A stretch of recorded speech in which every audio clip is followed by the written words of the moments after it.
السلام عليكم ورحمة الله وبركاته. أهلا بيكم في فيديو جديد. فيديو النهارده هيكون فيديو صغير مش كبير، ولكن هنتكلم عن حاجة مهمة جدا وهو الأوبتيكال كاركتر ريكوجنيشن أو ال OCR، وهحط لكم ترجمة المصطلح ده تحت في لا، أو هنا في الفلو.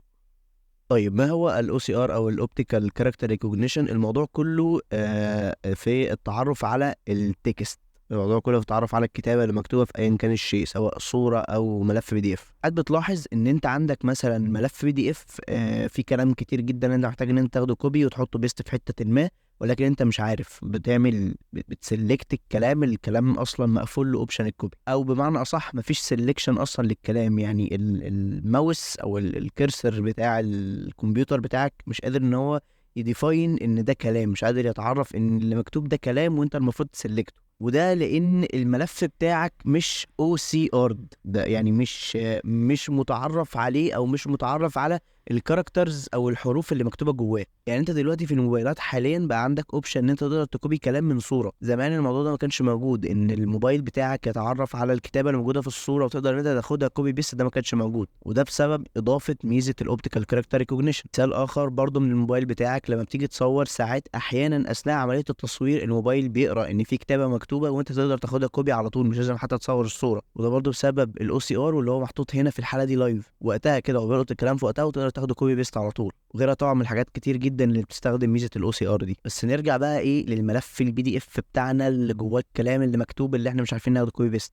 الحكايه وما فيها بسيطه جدا. كل اللي انت هتحتاجه تمسك الملف بتاعك ده تحطه جوه التول دي تعمل له حوار الاو سي ار ده، ان الكاركترز اللي جواه او الكلام اللي جواه يبقى متعرف عليه. في تولز كتيره جدا، في مواقع كتيره جدا. ابسط حاجه تعملها تخش على النت تكتب OCR PDF، وعلى طول هتاخد PDF تحطه جوه الموقع بتاعك او الموقع اللي هيطلع لك يعني، وبوم الكلام هيتعمل له كله OCR. هتنزل الملف وتلاقي نفسك عادي قادر ان انت تسلكت الكلام بتاعك كله وتستخدمه في اي حاجه انت عايزها. الموضوع مش دايما بيكون ادق حاجه، بالذات لو الملف له كواليتي شويه، ولكن دايما بيظبط ان شاء الله. التول بقى اللي انا بستخدمها شخصيا في التعامل مع PDF ايا كان عايز اعمل فيه ايه، هي تول اسمها 24 PDF. 24 PDF متاح عندهم موقع، وزائد ان هم كمان عندهم ابلكيشن. طبعا الميزه ان هم عندهم ابلكيشن ان هو بيقدر ان هو يشتغل اوفلاين، مش لازم يبقى دايما معايا نت عشان اقدر اعدل على ملف PDF بتاعي. وخد عندك بقى كل حاجه. عايز تشقلب PDF هتلاقي عندهم اوبشن الشقلبه ده. عايز تعمل له OCR موجود، عايز تعمل له ميرج مع ملف تاني موجود، عايز تقسم الملف ده لكذا ملف تاني موجود، عايز تحول صور PDF موجود،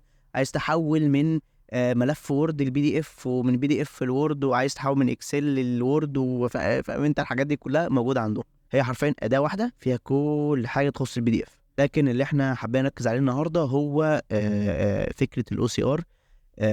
وقلت بالمره اديكوا التول دي ايه، يعني هي فيها حوار الاو سي ار زائد الحاجات الكتيره جدا التانية اللي تقدر انت تستخدمها في الابليكيشن الاوفلاين. يعني كل الكلام ده موجود على الويب سايت، ولكن لو عايز تستخدمها اوفلاين زي ما قلت لكم بتنزلوا عادي الاب بتاعهم ده وهو موجود. طبعا انا بتكلم هنا للبي سي مش للموبايل. انا الصراحه مش فاكر حاجه للموبايل لان انا مش بتعامل قوي مع PDF على الموبايل، ولكن نقدر ندور لكم واحط لكم صورته هنا او هنا او في اي يعني في حته ما على الشاشه يعني. بس كده، شكرا انك شفت الفيديو، واشوفك الفيديو الجاي.